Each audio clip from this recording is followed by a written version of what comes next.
You know what? I almost missed today's videos because I was so tired. Let's shit on a big corporation today. So for those of you who don't know, if you're running a consumer CPU, pretty much there's only two players in the industry. There's Intel and then there's AMD.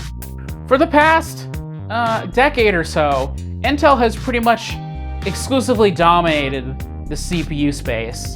Servers, most likely Intel. Laptops, almost exclusively Intel.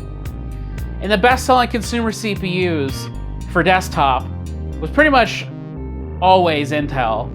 So the reason why Intel has been able to have so much free reign is because AMD made some pretty poor choices back in 2010 through 2012 that really left them behind in terms of their CPUs being able to compete.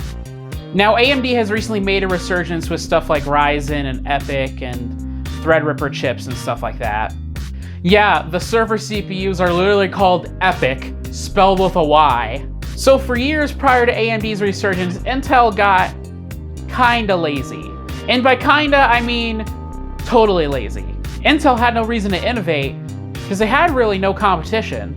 And this led to some, let's be generous and say, corner cutting. With all the recent Intel CPU vulnerabilities, it turns out that Intel was pretty much sacrificing security for speed. It's kind of complicated to explain, but Intel developed a bunch of exploitative predictive algorithms instead of, trying to engineer better silicon.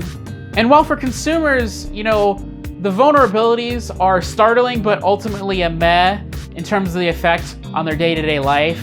For servers, it's pretty much a nightmare. For devices that, deal with a lot of data, are on 24/7, and interact with the outside internet, you want those things to be as secure as possible. Because of the way that server logistics works, it's much easier to just buy more of the same brand CPU to offset the performance loss due to patches than to switch over to an entirely different company's CPUs. And because Intel has had a lot of issues with security recently, people are buying up their server CPUs like crazy. Not because Intel's CPUs are, all of a sudden so great, but because they need to compensate for Intel's mistakes. In fact, it's gotten so bad that Intel's been having a consistent shortage since last year. It is likely to continue into next year. I think this is quite literally the definition of failing upwards. Intel is getting more money for its mistakes, compromising user security. What the fuck? Now, I think that you, as a consumer who doesn't use a server, or maybe not even has an Intel processor, need to really care about this kind of thing. This pretty much is a signal to Intel that they can get away with anything because they're so big.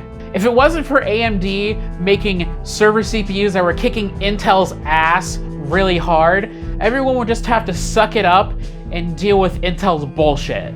Now, the vulnerabilities have gotten so bad with Intel that people are doing a cost-benefit analysis and they realize that switching to AMD would be far better of an option than to stick with Intel, and God knows what else security vulnerabilities might pop up in the future. It's stuff like this that makes people really angry at big companies and capitalism. The good news is that it seems like all these purchases are really only short-term, and as more vulnerabilities come out, AMD is likely going to eat more and more of Intel's server market share. Now, am I saying that you're morally obliged to not buy something like an i5-9400F because Intel is messing up really badly on an entirely different segment of the market? Of course not.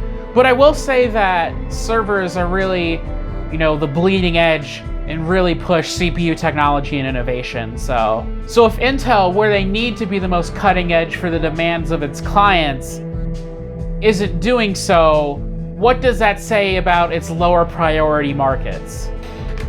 I don't know, man. I have a Ryzen CPU in my system, so I might be a little biased. Anyways, guys, thanks for watching, and I'll see you tomorrow.